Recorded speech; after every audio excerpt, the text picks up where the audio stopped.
नमस्कार, झारखंड समाचार में आप सबों का स्वागत है। आइए जानते हैं आज की ताजा खबरों को। इससे पहले आपने चैनल को सब्सक्राइब नहीं किया है तो प्लीज चैनल को सब्सक्राइब कर बेल आइकन को प्रेस कर दीजिए ताकि खबरों का अपडेट आपको मिलता रहे। आइए बढ़ते हैं खबरों की ओर। 3 दिवसीय यूरोप यात्रा के लिए पीएम मोदी जर्मनी के लिए हुए रवाना। 25 कार्यक्रमों में होंगे शामिल। प्रधानमंत्री नरेंद्र मोदी सोमवार तड़के अपनी 3 दिवसीय यूरोप यात्रा के लिए नई दिल्ली से जर्मनी के लिए रवाना हो गए। इस बात की जानकारी प्रधानमंत्री कार्यालय ने एक ट्वीट कर दी, जिसमें कहा गया कि पीएम मोदी ने बर्लिन के लिए उड़ान भरी, जहां वह भारत जर्मनी सहयोग को मजबूत करने के उद्देश्य से विभिन्न कार्यक्रमों में भाग लेंगे। पीएम मोदी इस दौरान 3 देशों के राष्ट्रीय अध्यक्ष से मुलाकात करेंगे। अब जो है पीएम मोदी के दौरे के इन 65 घंटों पर पूरी दुनिया की नजर रहेगी। वैज्ञानिक सोच विकसित करने के उद्देश्य के साथ साइंस फिल्म फेस्टिवल का समापन। 45 फिल्मों का हुआ प्रदर्शन। लोहरदगा के शिला अग्रवाल सरस्वती विद्या मंदिर परिसर में 3 दिवसीय प्रथम झारखंड साइंस फिल्म फेस्टिवल का रविवार 1 मई 2022 को समापन हुआ। इस दौरान विभिन्न श्रेणियों के कुल 45 फिल्मों का प्रदर्शन हुआ। बच्चों समेत लोगों में वैज्ञानिक दृष्टिकोण विकसित करने के उद्देश्य से इस साइंस फिल्म फेस्टिवल का आयोजन हुआ। अंतिम दिन सभी फिल्म डायरेक्टर को मेमेंटो देकर सम्मानित भी किया गया। इस दौरान सभी ने अपने अपने विचार भी रखे। इस 3 दिवसीय साइंस फिल्म फेस्टिवल में डॉक्यूमेंट्री के साथ साथ शॉर्ट फिल्म और एनिमेशन फिल्मों को दिखाया गया। इस दौरान कई डायरेक्टर के साथ चर्चा और परिचर्चा भी की गई। 2 माह में चालू होगा देवघर का त्रिकुट रोपवे। मृतक के आश्रितों को मुआवजा राशि देते बोले पर्यटन मंत्री। देवघर के त्रिकुट रोपवे और सेप्टिक टैंक हादसे मामले में मृतक के परिजनों को झारखंड सरकार की ओर से सहयोग राशि दी गई। त्रिकुट रोपवे हादसे में जान गंवाने वाले 3 मृतक के परिजनों को दामोदर रोपवे इंफ्रा लिमिटेड की ओर से 25-25 लाख रुपए का चेक सौंपा गया। वहीं देवीपुर सेप्टिक टैंक में 6 मृतकों के परिजनों को 4-4 लाख रुपए की सहायता राशि दी गई।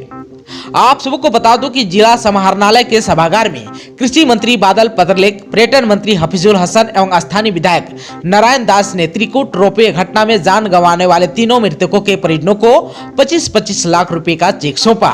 उक्त मुआवजा राशि दामोदर रोपवे इंफ्रा लिमिटेड ने दिए।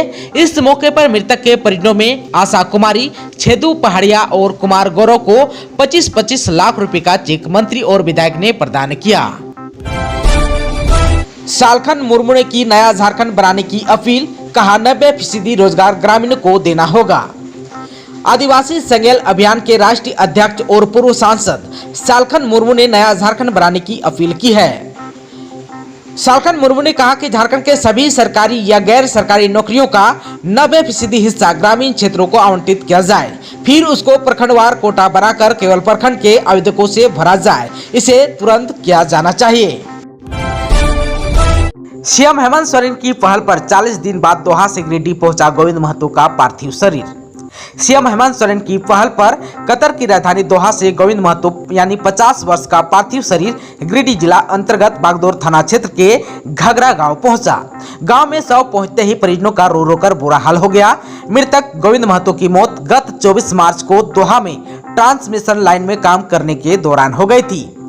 दोहा में गोविंद महतो की मौत की जानकारी सीएम श्री सोरेन को दी गई। सीएम ने इस मामले में संज्ञान लिया।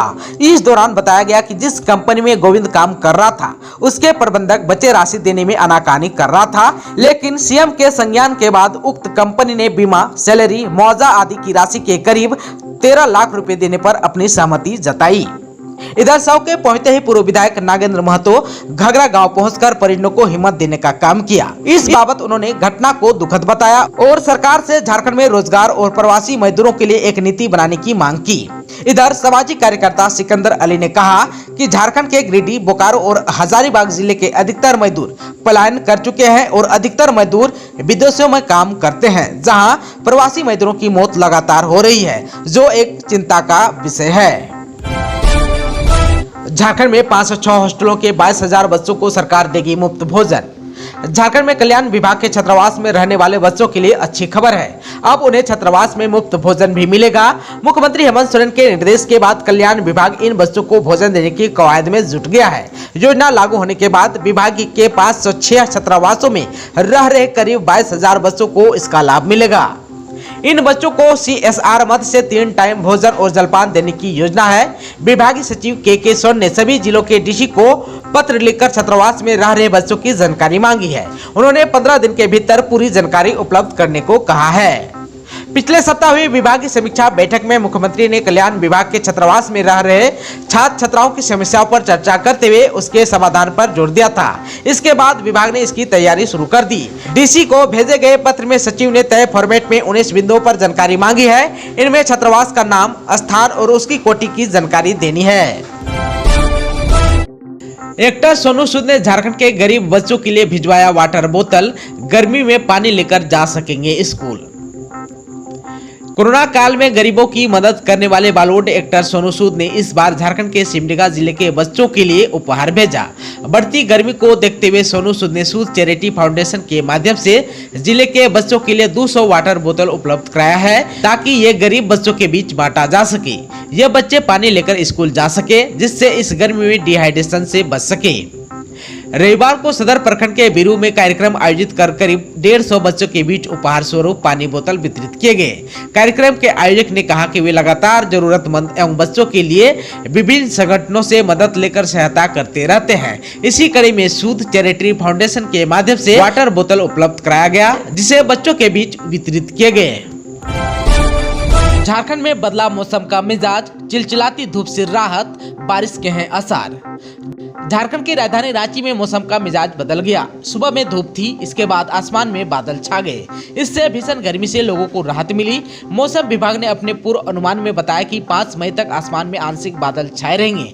मेघ गर्जन के साथ बारिश की संभावना है। इस दौरान वज्रपात की भी आशंका है। आप सबको को बता दो कि रविवार को राज्य के पूर्वी एवं निकटवर्ती मध्य भागों में कहीं कहीं हल्की बारिश हुई, तेज हवाएं भी चली। मौसम विभाग ने इसको लेकर येलो अलर्ट भी जारी किया था। आप सबको बता दूं कि इससे पहले शनिवार को तेज हवा के साथ बारिश हुई। राजमहल, कोडरमा, हजारीबाग, बोकारो समेत कई जिलों में अच्छी बारिश हुई। 24 घंटे में राजमहल में सबसे अधिक 16 मिलीमीटर बारिश हुई। राजधानी रांची में भी शाम को हल्की बूंदाबूंदी हुई। दोपहर में रांची का अधिकतम तापमान 40 डिग्री सेल्सियस के पार था, लेकिन मौसम के बदलने से लोगों को गर्मी से थोड़ी राहत मिली।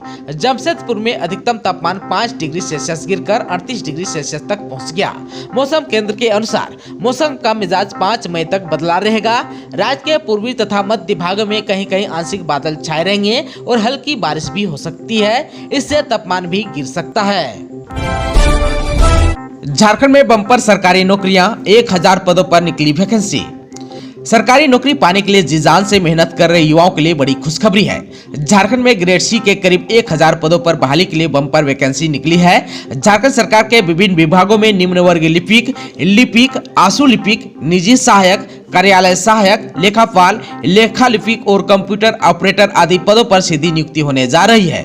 झारखंड कर्मचारी चयन आयोग ने बहाली की अधिसूचना जारी कर दी है। विस्तृत विवरण के लिए उम्मीदवार JSSC की आधिकारिक वेबसाइट @jssc.nic.in पर जाकर लॉगिन कर सकते हैं। आप सबको बता दूं कि झारखंड कर्मचारी चयन आयोग के मुताबिक ऑनलाइन फॉर्म भरने वाले उम्मीदवार 22 जून तक परीक्षा शुल्क का भुगतान कर सकते हैं। 25 जून तक अभ्यर्थी का फोटो एवं हस्ताक्षर आदि अपलोड किया जा सकेगा।